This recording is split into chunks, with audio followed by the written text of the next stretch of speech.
नमस्कार मंडळी, तर मी आज पोचले आहे माझ्या गावी कोकणात श्रावणातील एका निसर्गरम्य दिवशी आणि आजचा माझा प्लॅन आहे जामगे येथील श्री कोटेश्वरी मानाई मंदिराला व्हिजिट द्यायची आणि ते तुमच्यापर्यंत पोहोचवायचं।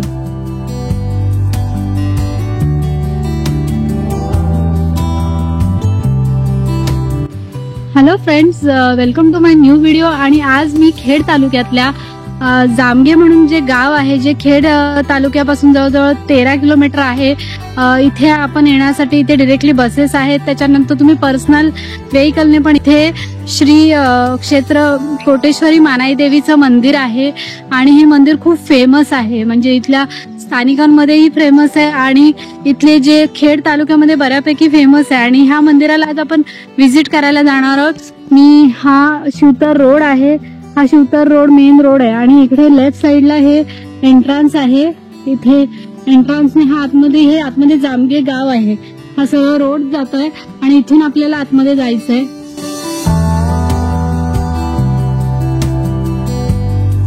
मंदिराच्या प्रवेशद्वाराला एक ऐतिहासिक रूप देण्यात आलंय। जसं पुढे जाऊ तसं दोन्ही बाजूला उभे असलेले आणि अश्वारूढ मावळे आपल्याला पाहायला मिळतात। इथे बहुतेक बांधकाम हे चिराच्या दगडाचं असल्याचं पाहायला मिळतं।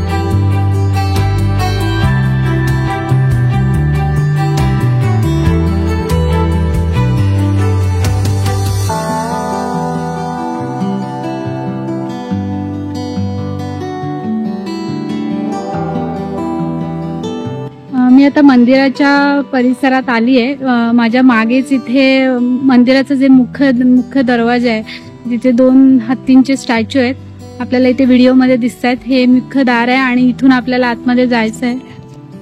हे असं आहे आणि इथून मी आता आतमध्ये जाते। हे मंदिर जनरली 10 ते 5 वाजेपर्यंत चालू असतं। हे इथे असं दीपस्तंभ आहे राईट साईडला, तुम्ही पाहू शकता व्हिडिओमध्ये की या मंदिराची जी रचना आहे ती खूप छान प्रकारे केली आहे आणि तो तिकडे आतमध्ये समोर मुख्य मंदिर आहे।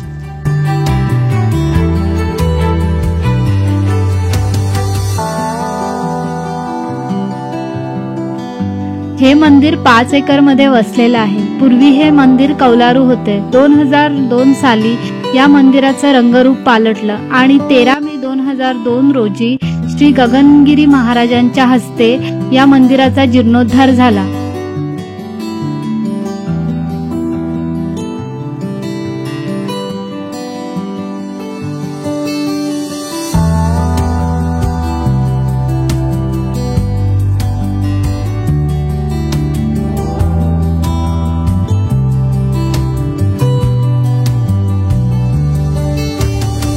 या ठिकाणी नवरात्रोत्सव, मंदिराचा वर्धापन दिन तसेच शिमगा धूमधडाक्यात साजरे केले जातात। देवीवर लोकांची नितांत श्रद्धा आहे, म्हणून देवीची पालखी जेव्हा शिमग्यामध्ये बाहेर पडते तेव्हा प्रत्येक घरातील माणूस कुठेही असेल तरी ते आपल्या मूळ गावी जाऊन देवीचे दर्शन घेतात।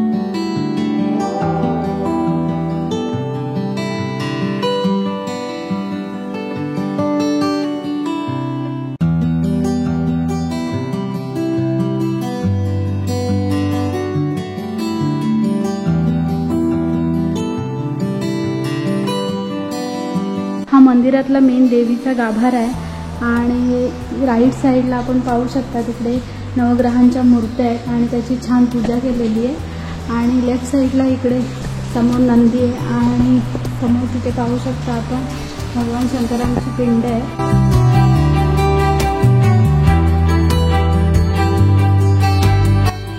मंदिराच्या साईडलाच हा एक मस्त असं सभागृह आहे। इथे आपण बसून मेडिटेशन करू शकतो, मुलं खेळू शकतात किंवा इथे ज्यावेळी प्रोग्राम असतात, म्हणजे गावी देवीची यात्रा वगैरे असते त्यावेळी इथे लोकांना बसण्यासाठी खूप मोठी अशी जागा आहे।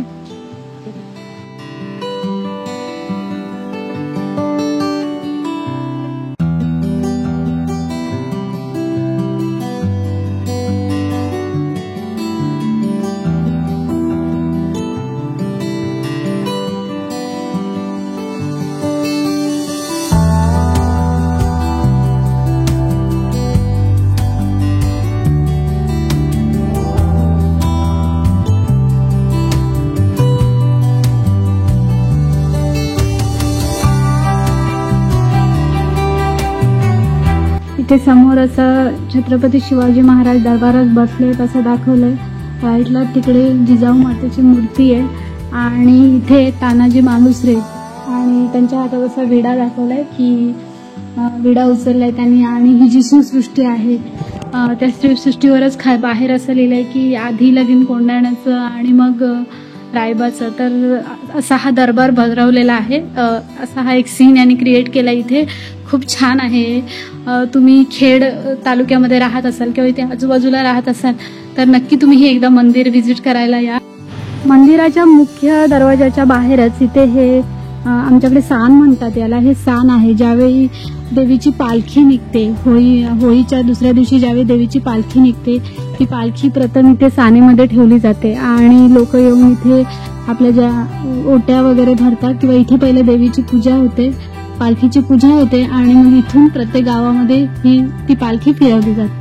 तर आपण आता या मंदिराचे जे प्रमुख पुजारी आहेत गुरव काका, त्यांच्याकडून आपण या मंदिराबद्दल माहिती विचारणार आहोत. काका नमस्कार. मला या मंदिराबद्दल थोडी माहिती सांगू शकता का? थोडीशी सांगणार कारण जेवढी माहिती आहे तेवढी. हा सांगा ना. आता हा मंदिर ना म्हणजे पूर्वीच्या लोकांनी ही देवी खास आपली किल्ल्यातली ती किल्ल्यातून ही भवानी इकडे आणलेली आणि इथं ती स्थापना केली पूर्वीच्या लोकांनी. स्थापना केल्यामध्ये सण वगैरे चालू झालं. बाकी मग शिमगा, दसरा, मे महिना मग ते कार्यक्रम त्यांचा असतात. आता शिमग्यात काही पालखी आहे ना त्या सानं बसते. होम लागला की दुपारपर्यंत ते साना भरतात की त्या रात्रीला वस्ती इथं असते. दुसऱ्या दिवशी किल्ले मागची डायरेक्ट मग तिकडे वस्ती, मग मोरेवाडी, मग शिंदेवाडी, तिथून मग शिमावाडी.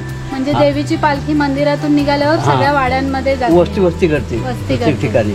परत मग इथं 2-3 वाजता इथं होतात. अच्छा. बरं काका, तुम्ही आता मला पालखीबद्दल माहिती सांगितली. तुम्ही आता पुजारी आहात या मंदिराचे, तर तुमचं काय आहे या मंदिरामध्ये नेहमीचं काम? आमचं म्हणजे काय, आमच्या 5 पिढ्या होऊन गेल्या. 5 आमचं सगळं वाडवाडलापासून आम्ही इथं पूजाच करायला. तर मित्रांनो, तुम्हाला जर माझा हा व्हिडिओ आवडला असेल तर प्लीज माझा चॅनल सबस्क्राईब करा. And thank you for watching this video.